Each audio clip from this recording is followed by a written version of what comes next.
nandito ulit tayo sa Cycle Art Quiapo for another Duke Raker DCF build. This time medyo kakaibang build to kasi may mga pyesa na ipapakita kami dito na soon to be another lineup ng bike parts. Ano ba yung binibuild natin ngayon? Is it 29 o 27? 27. Naman dyan. Yung bibuild natin ngayon is 27. DCF pa rin kasi gusto niya maging macho. Okay. So 140 travel pa rin. Tapos yun nga, yung may parts doon nilalagay natin na bagong part ni Duke Raker. Dapat sana sa Expo lang to eh. Kaso bibuild nga natin ngayon, so ilalagay siya. So paano na yan? Hindi na nila makikita sa Expo. Makikita nila doon, pero parang naunahan yung Expo. Dapat excited doon na ipapakita eh. Pero yun, 140 travel siya na medyo beefy yung tire. Okay. Malaki. Basta macho yung build yung gagamitin. Ako personally, nakita ko na yung pyesa na ikakabit. Talaga na-excite ako. Ang premium na. Nandun na tayo sa level na kapunta tayo doon. Kaya ito na yung build. Pakita na namin sa inyo. Nagsisimula na eh. Oo nga eh. Nahuli kami. Tara, let's. Ito guys, sinisimulan na siyang buuin. At rim pa rin na gamit namin is yung Duke Raker. Tapos ito yung bagong pyesa ni Duke. Ayan, papakita ko lang sa inyo. Yung hubs. Ayan. Paganda, diba? Yung gamit namin na width ng rim is 40mm. Ayan. Kasi gusto nung client medyo beefy, medyo macho yung setup ng gulong. And this is 27.5 yung binubuo nila dito. Ayan, nag-start na sila. Sa group set, mamaya ako na ipapakita kasi ayun, nandun pa sa box. At ito naman yung fork na gagamitin. This is RST, ano ito? Ano yung model? Vibe Travel 140mm 27.5. Yes. Tapos manual, straight tube. Okay, ayos. Meron naman adapter yun. Adapter. Ganda rin ang RST, no?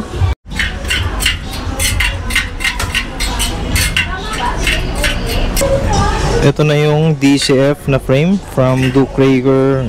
Yan, nakabit na yung fork. Pinakabit na ngayon yung handlebar.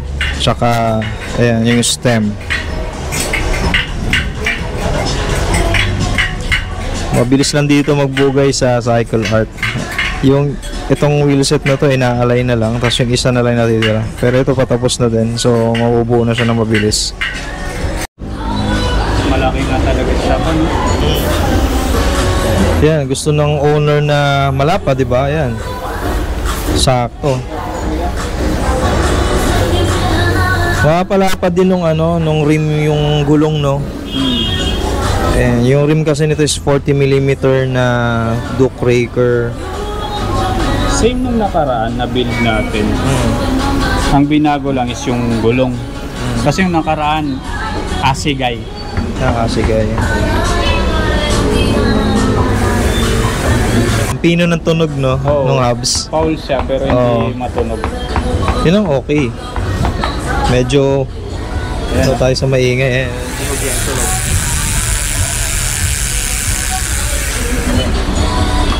Ayun yung Duke Raker na hubs. Tunog ratchet, no? Hindi naman yan fouls eh. Habang binubuo yung bisikleta guys, ikot-ikot muna tayo dito sa loob ng Cycle Art. Pakita ko sa inyo kung ano yung nasa loob dito. Napakadami nilang fork dito kung naghahanap kayo. Halos kompleto yung mga fork dito nila. From Ohlins, Manitou, RST. Ang daming Manitou dito. Tapos RockShox, Fox, meron din sila. Mga helmets. Ang dami. From IXS, Surimun, Met, Laser, Ubex. Ang dami. Last time napakita ko na to sa inyo na napakadami nila dito mga Shimano products. Meron ng GRX na clipless pedal. Chain rotor, RD, mga pedal. Tapos dito yung mga cycling shoes ng Shimano. Group set, yan, from Q's, XT, tapos XTR, Dura Ace, yan, ito pang Road, Ultegra, GRX, ang ganda talaga ng GRX, oh. Ayan, GRX dito nasa baba. Dalawang klase pala yung GRX na meron sila dito. They have the one bike crank, tsaka yung 2x. Napakadami din nilang bike dito. From road bike, mountain bike, napakadami. Gravel bike meron din. Frame, Pakadaming frame dito, magsasawa ka guys. At kung weapon fan ka, dito yung isang instante ng weapon na bike components. Ayan, puro weapon yan. Dito. Kompleto yan, puro weapon. Sa bike parts and accessories naman tayo, napakadami din. Mga premium dito na saddles meron sila. Budget friendly meron din. Like itong DDK, napakamura nitong saddle na to pero ayos to. Yan, Pro Saddles, fabric na saddles, Punk, Giant, Cell SMP. Isa sa mga komportabling saddle to. Airgon, Physic Pro logo, Fun, WTB. Ang dami dito guys, oh. And sa mga ilaw pa lang, oh. From cat eye, from design, handle grips, madaming pagpipilian din. Ayan, napakadami guys, oh. From budget friendly to premium na products meron sila dito. Ito yung mga mountain bike. Ayan, may Maro din sila dito.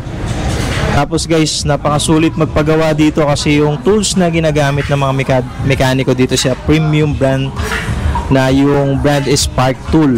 And papakita ko sa inyo, papasilip ko lang. And Spark Tool yan, lahat ng ginagamit nila dito. Kaya makakasigurado kayo na okay dito yung bisikleta na ipapagawa nyo, o kaya kung magpapabuo kayo. Okay, update tayo dito sa binubuo na bike na Duke Raker. Ayan guys, nakatayo na siya.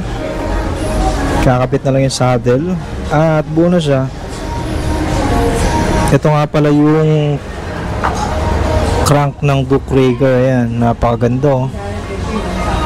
Ang ginamit pala dito na group set is 1x12 Ardis Diore. Ito yung cogs nyo naman is Sunrace 1150.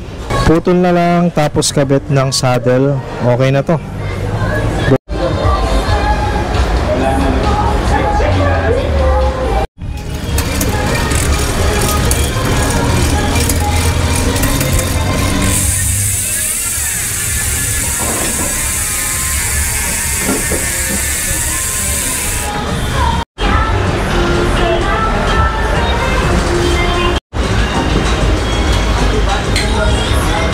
Ito na guys, buo na. Ang bilis lang. Ang bilis ng buuin dito sa Cycle Art. Yung frame na ginamit is yung DCF. Same nung frame na ginamit natin last build. But this time parang pinagkaiba yung decals nito. Black, no? Yung last time ba white? White. Okay. Yung last time white, ito black. Ayan. Duke Raker DCF na frame. Yung fork niya is RST 1240 yung rim, Duke Raker din, Chaoyang Persuader, 27 by 2.4 yung lapad nito. Ayan yung itsura niya. Yung rotor, alligator to na 180mm. Yung crank is yung Duke Raker. Next year, ito sample lang to guys. This is the first time na maikabit ito sa isang build. Pero next year magkakaroon na talaga nito si Duke Raker ng for sale. Ardis Diore. Yung cog Sunrace 1150. Tapos yung hubs is yung Duke Raker. Uno yung seat post Duke Raker, yung saddle. Tapos uno yung handlebar tsaka yung stem. Yung sa hubs magkakaroon sa Expo, MTB version at saka gravel version. So dun sa Expo is Concha, promotional price. Hindi lang pala to nag-iisa na pinarating dito. Magkakaroon din to sa Philippine Bicycle Demo and Expo this coming November 30 to December 1. So yun guys, abangan nyo para ma-check nyo tong hubs ng Duke Raker.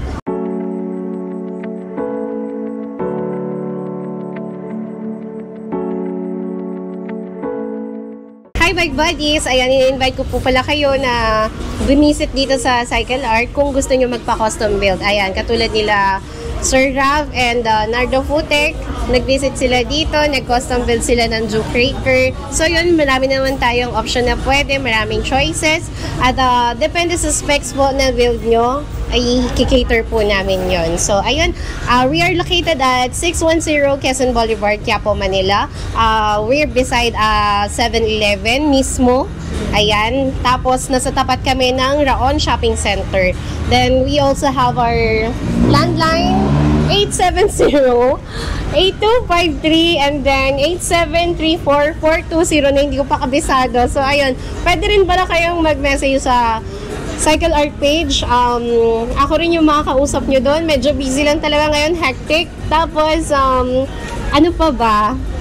Ayun, don't forget to follow our page, Cycle Art. Ayan, like nyo na rin. Tapos, pwede rin po tayo mag-transaction doon sa Facebook page mismo. And syempre, ayun na nga yung tagline natin, bili na sa Cycle Art. Yung mga gusto magpa-custom build ng Duke Raker, Relish, DCF, yung Apex, paano ba? Paano ko nila makakontakt? Yung custom build natin sa Duke Raker, lalo na dun sa tatlong model natin ngayon, Apex, DCF at saka yung Relish. Message lang kayo sa page, so kahit saan kayo man sa Pinas, pwede natin ipadala. Kasi yung mga nag-build actually, Sa ibang bansa pa? mga taga-ibang bansa pa, kahit yung bagong yan, actually taga-ibang bansa rin yan. Tapos uuwi na lang siya pag bakasyon niya, ride niya yan. Okay. So message lang kayo sa page ng Duke Raker. Ayun, okay, thank you. Ayun, thank you sa mga nanood ng build series natin, custom build. Thank you sa Cycle Art kay Ma'am Jeng para sa pag-accommodate sa amin dito. At ayan, kita-kits tayo sa Philippine Bicycle Demo. Nandoon din ang Cycle Art, di ba? Philippine Bicycle Demo, ayun, kita-kits tayo, pati si Duke Raker nandoon. Ayun.